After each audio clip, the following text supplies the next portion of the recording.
Hello there, ladies and gentlemen, Moletrap here, and I'm going to be coming at you here with another audio commentary, maybe. There we go. Sorry, the volume controller on YouTube wasn't working for a moment there, but it's back now, and I am here. I'm going to be doing a special match. This is a relay match. I have no idea what that means yet. But this is it was a special match that was played before the Proleague Grand Finals, and so I figured it would make for a good anti-spoiler match for Game 7 for the Grand Finals when I uploaded them, and it might be a little bit of fun too. This is, like I said, it says relay game, and I don't know what that means, and I didn't want to spoil it for myself by looking it up. But apparently Team A, we're getting started here. It's an Andromeda relay. Interesting. So apparently it's some kind of UMS or something. Anyway, Team A. Okay, so there's going to be two teams. What I'm thinking might be happening here is there might be some situation where they're switching off or something like that, and there's actually a timer at the top going on here. Very interesting.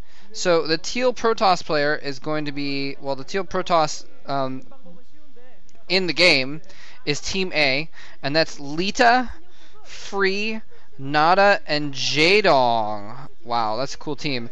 But almost as cool as Team B, which is Reach, TossGirl, Baby, and Stork. Actually, it's pretty hard to decide which team is cooler, actually.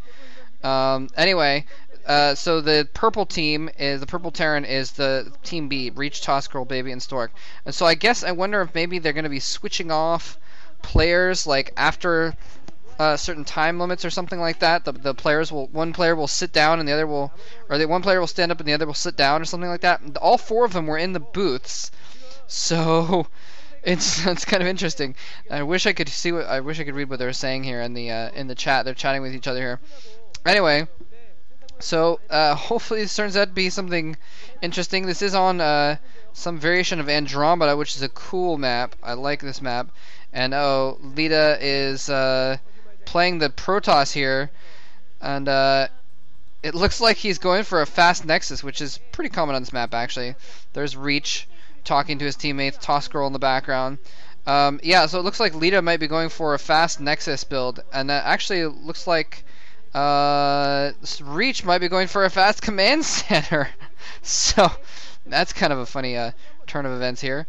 Let's see what he's going to do, unless he puts just a barracks next to the ramp, which is what he might do right now. And there it is, barracks next to the ramp. Okay, so anyway, this is going to be hopefully pretty interesting. This is a 4-player map, and so neither player knows exactly where the other player is right now. They're going to have to scout, and it's going to be cross positions, which is going to be interesting. And there's the fast Nexus.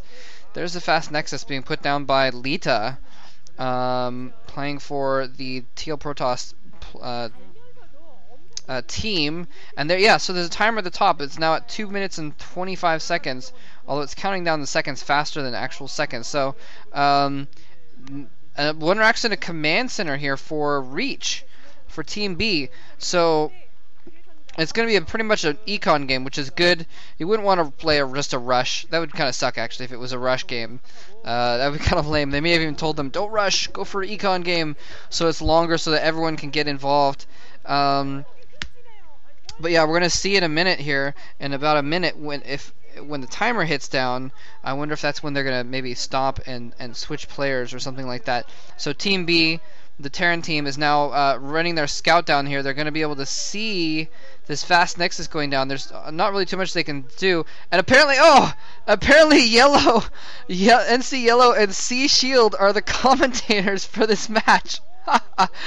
Along with the normal OGN female commentator. Very interesting. That's kind of cool. Anyway, so they scouted this out, and it's going to be running around here. Reach, move your SCV. Let's see, the timer's now at 40 clicks, I guess, not 40 seconds really. Anyway, so they see it's fast, and there's Nada looking over the under the shoulder, rather, I guess, of Leta, trying to figure out what's going on. Some Marines beaming it over. It looks like once he saw that fast Nexus, he canceled the bunker, which he would have needed. He would have needed the fast bunker if Okay, so something says something is about to happen. Something just popped up on the screen. 1-0. And yes, so it's exactly what's happening. They're switching players. They have to switch players at the break, and so TossGirl has now sat down to play for Team B. And if I saw correctly, that was Free that sat down for Team A, the Protoss team. So now we actually have a Protoss player playing the Protoss team, and a Terran player playing the Terran team.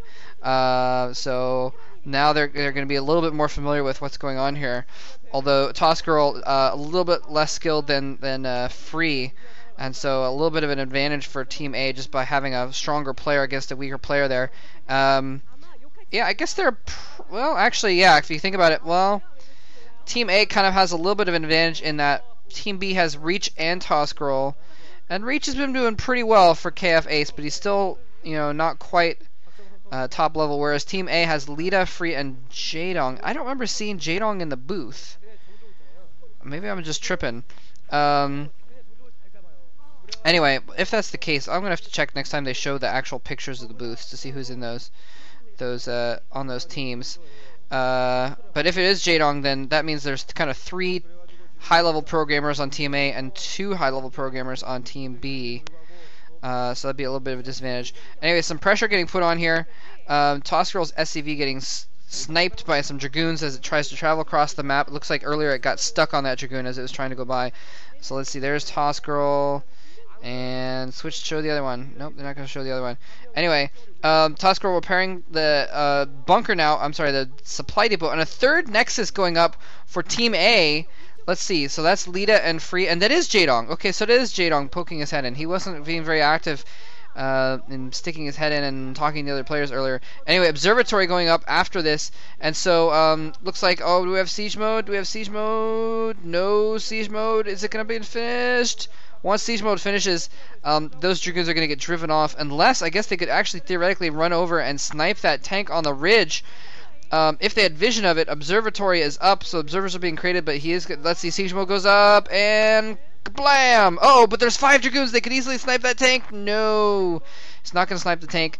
Instead, Free is going to pull his Dragoons back after taking just a couple hits and get out of dodge. And but even though Team A has 3 Nexuses up now, Team B can very easily take that third base very easily now, because they already have Siege Mode. That's pretty much all they need. They might need to start worrying about Dark Templar, but yeah, there's the third base going up right now. So there you go. And probes being transferred over. So major econ game happening here with 3 bases each. Robotics support bay is up, so Reavers are being produced to fill that shuttle, and something was being researched at the cybernetics core, and I wasn't paying attention before, but maybe they didn't have range upgraded yet or something. But are they upgrading weapons or something like that? Air weapons in an attempt to go for something later on, maybe? I'm not sure why that core is spinning, why he wouldn't have Dragoon range by now. But I thought those Dragoons were firing at a longer range against that depot. Otherwise, they would have been able to have been hit by that bunker. So it's very strange that the cybernetics core is spinning. Oh, well, maybe we'll find out later. Or maybe I'm just on crack. Anyway, some extra gateways going up. And a 4th Nexus. 4th base going up for Team A. Observers going in there. Okay, so the Team B does have ComSat. And Team B is going to have to switch here pretty quick, so they're just getting that third base up and getting 2 tanks going, spinning both machine shops to get the upgrades for the SCVs. And just as that, this is going to be interesting because the shuttle is going to arrive just as the players are switching, and there's Nada sits down to control the Reaver and the shuttle, and Baby's going to sit down to control the Terran, so this is actually an advantage for Team B because right now Baby has the reins of this Terran team, and he's going to be a little bit better at controlling units against this Shuttle Reaver combo than Nada will be controlling the Shuttle and the Reavers. I mean, obviously he's going to be very, very strong with Shuttles and Reavers, still have a good micro. Here comes Goliath is out. Goliath, what are you doing? Goliath needs to be attacking the Shuttle, but no, the Goliath attacks the Zealot instead. Doesn't do much. And Nada is like, oh my god, I don't know how to do this. Nada is like totally is having fun here. Oh, Siege Tanks hits the Reaver.